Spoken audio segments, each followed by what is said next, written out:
Lanjutkan dari cerita sebelumnya. Saya pikir kekuatan Anda tidak hanya pada tahap awal dari kelas Do Huang kan? Tanya Xiaoli. Saya sudah bisa dianggap sebagai bintang 4 Do Huang, ucap Xiaoyan.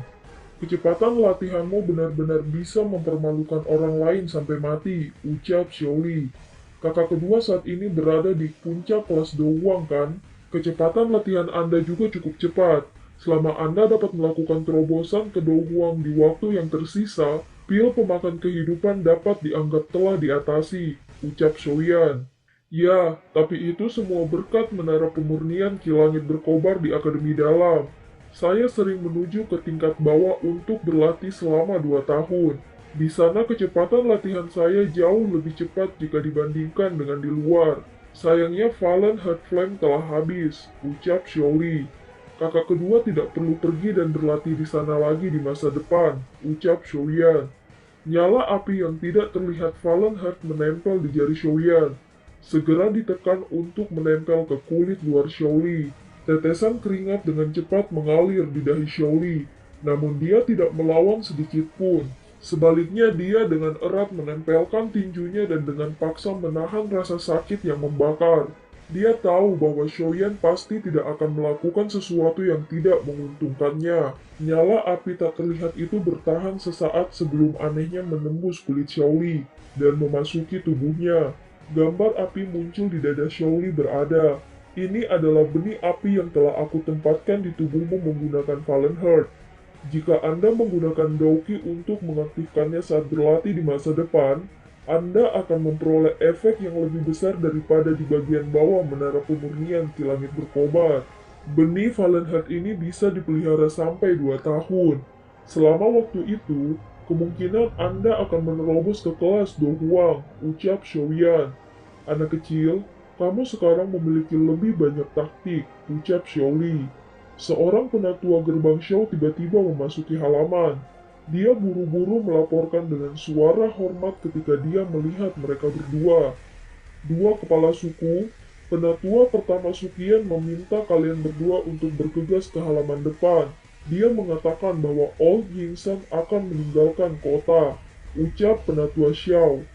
Akhirnya, dia bersedia meninggalkan kota, ucap Xiaoyan. Xiaoyan bergegas berjalan ke aula. Terlihat penatua Sukian dokter peri kecil dan Zian sudah menanti. Penatua pertama, apakah ada berita tentang Ying Sang tua? Tanya Xiaoyan.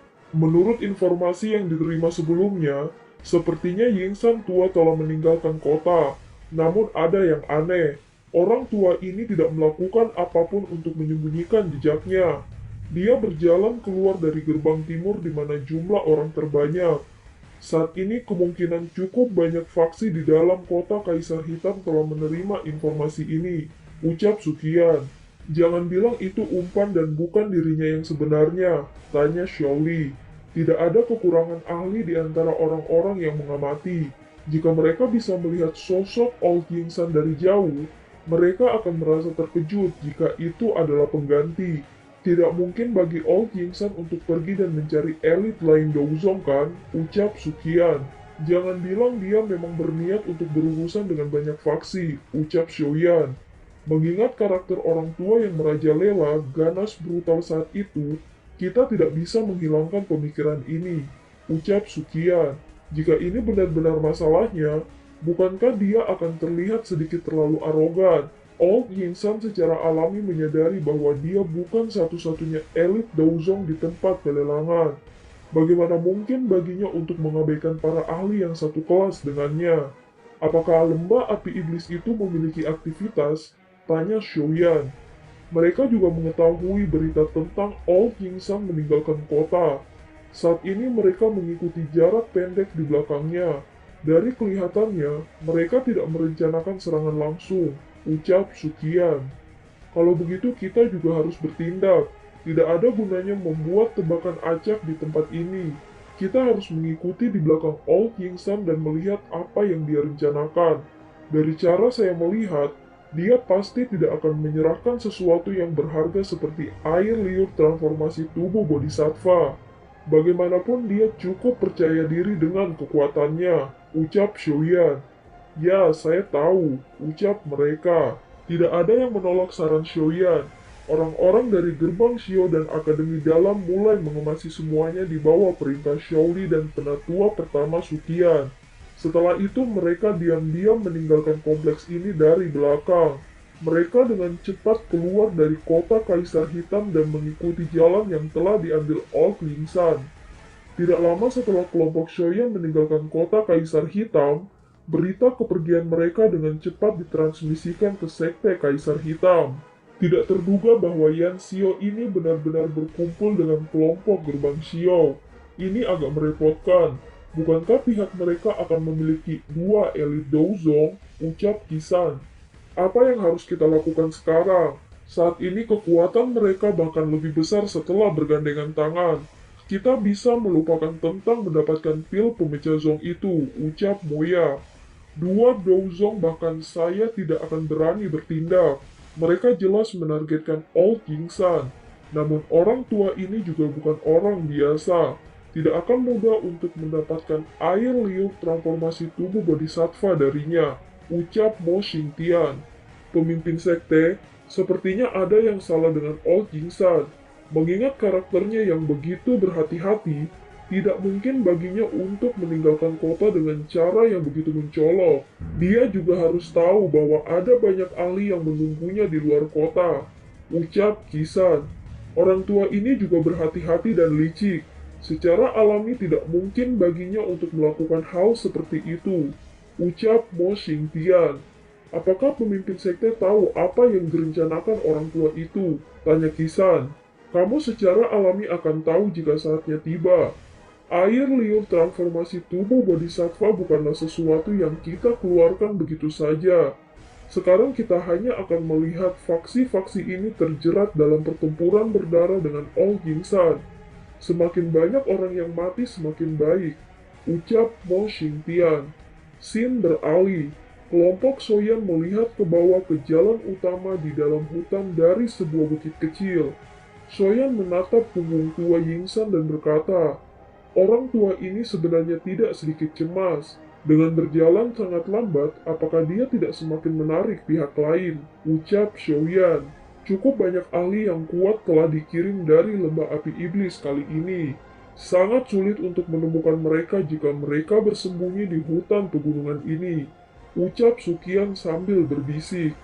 Sebuah keributan tiba-tiba terjadi di antara kerumunan yang mengikuti di belakang Old Lingsan. 10 sosok manusia berwajah gelap ini tampaknya merupakan kelompok kecil. Jelas adalah seorang ahli doa. Old Yingsan berhenti sejenak karena ini. Segera dia mengangkat kakinya perlahan menuju hutan gunung tanpa menoleh. Tanah padat melesat seperti tetesan hujan. Bunuh dia!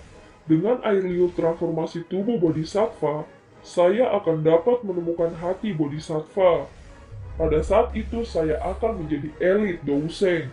Wilayah sudut hitam ini akan menjadi milikku, ucap kelompok lembah api iblis. Old Yingsan tidak menunjukkan kepanikan sedikit pun dalam menghadapi serangan masa ini. Pilar Doki yang mengejutkan melesat saat dia mengangkat tangannya. Siapapun yang terkena pilar Doki ini akan segera memuntahkan darah dan kehilangan nyawa mereka kecuali ada yang ahli di kelas Dohuang. Ada yang tidak beres. Jika seseorang dengan hati-hati merasakan auranya, tampaknya tidak memiliki kemurnian dari seorang elit Douzong, ucap dokter peri kecil. Soyan awalnya kaget saat mendengar ini sebelum ekspresinya langsung berubah. Kekuatan persepsi spiritualnya langsung menyebar. Segala sesuatu di depan mata Shoyan telah berubah setelah dibungkus oleh persepsi spiritualnya. Penampilan semua orang setelah transformasi besar tidak lagi berbentuk tubuh manusia. Sebaliknya, setiap tubuh manusia dipenuhi dengan energi berwarna yang berbeda. Shoyan juga menemukan beberapa jejak para ahli yang bersembunyi di sekitarnya. Secara kebetulan, kelompok dari lembah api iblis juga telah ditemukan olehnya. Namun sebelum dia bisa menyelidiki dengan hati-hati, dengusan dingin tiba-tiba terdengar dari dalam kelompok lembah api iblis. Riak spiritual yang dingin tiba-tiba menyebar bertabrakan dengan persepsi spiritual Shoyan. Shoyan tiba-tiba mengeluarkan erangan teredam di puncak bukit. Segera matanya menjadi dingin saat dia melihat tempat bersembunyi tidak jauh. Tempat itu adalah tempat orang-orang dari lembah api iblis bersembunyi. Seharusnya dengusan dingin itu berasal dari orang berjubah abu-abu misterius. Apa itu? Dokter peri kecil dan yang lainnya di sisinya buru-buru bertanya ketika mereka mendengar erangan teredam Shoyan. Saya baik-baik saja, ucap Shoyan. Di bawah penyelidikan persepsi spiritual Shoyan, dia bisa melihat bahwa di bawah jubah abu-abu tidak ada doki yang mengamuk yang terbentuk seperti yang lain. Sebaliknya itu ditutupi oleh aura ilusi. Aura semacam ini tidak asing bagi Shoyan, karena itu adalah kekuatan spiritual. Dengan kata lain, Ying Sang Tua di hutan pegunungan bukanlah tubuh aslinya. Sebaliknya itu adalah cloning dari jiwanya. Tidak heran orang tua ini akan meninggalkan kota dengan cara yang begitu mencolok. Ini sebenarnya adalah tubuh spiritual palsu. Sekarang Ying Sang Tua yang sebenarnya mungkin sudah mengambil air liur transformasi tubuh Bodhisattva dan meninggalkan kota Kaisar Hitam. Ucap dalam hati Shoya. Apa yang telah kamu temukan? Tanya Sukian. Ying Sang Tua di bawah ini palsu. Air liur transformasi tubuh Bodhisattva juga tidak bersama tubuh palsu ini. Ucap Shoyan. Palsu? Kenapa auranya sangat mirip? Ucap Sukian. Ini seharusnya sesuatu yang diciptakan oleh roh All King San. Kami telah meremehkan taktiknya. Roh spiritual yang tidak biasa ini adalah sesuatu yang baru pertama kali saya lihat. Selain guru saya khawatir dia adalah orang yang terbaik yang pernah saya temui. Dapat memanipulasi kekuatan spiritualnya sampai sejauh ini. Ucap Shoyan. Sukian dan dokter peri kecil tercengang ketika mereka mendengar kata-kata Shoyan. Meskipun mereka juga elit Douzong, mereka berdua mengakui bahwa mereka tidak dapat menggabungkan roh mereka menjadi avatar. Bahkan memiliki kekuatan asli yang cukup besar. Tidak disangka bahwa All King San benar-benar mampu mencapai level seperti itu. Apa yang harus kita lakukan sekarang? Karena ini palsu, kemungkinan Ying Sang tua yang asli sudah lama pergi. Orang tua ini benar-benar licik. Dia benar-benar memiliki taktik seperti itu, ucap Xiaoli. Soyan menyipitkan matanya, sesaat kemudian dia tiba-tiba menutup matanya. Persepsi spiritualnya sekali lagi melonjak. Namun kali ini ia tidak terburu-buru menuju All King San. Sebaliknya itu berlama-lama di langit dan berulang kali memindai ke sana kemari. Meskipun menggunakan kekuatan spiritual untuk menggabungkan avatar, memungkinkan avatar memiliki aura tubuh asli dan sebagian dari kekuatannya. Masih akan ada sedikit hubungan terlepas dari seberapa jauh jarak antara avatar dan tubuh sebenarnya. Meskipun koneksi ini sangat samar dan tipis itu masih ada. Dia tidak menemukan utas hubungan tak terlihat ini. Dia mungkin bisa mengetahui di mana tubuh sebenarnya dari All King San berada. Apakah kamu sudah menemukannya? Tanya Sukian. Aku telah merasakan sesuatu. Orang itu sebenarnya masih ada di sekitar sini. Dokter peri kecil dan Zian ikuti aku. Penatua pertama kalian juga harus mengawasi tempat ini. Saya akan meninggalkan beberapa tanda di sepanjang jalan. Jika Anda secara pribadi melihat avatar spiritual ini menghilang, Anda harus segera bergegas. Ucap Shoyan. Hanya kalian bertiga? Tanya Sukian. Dan film pun berakhir. Sampai jumpa.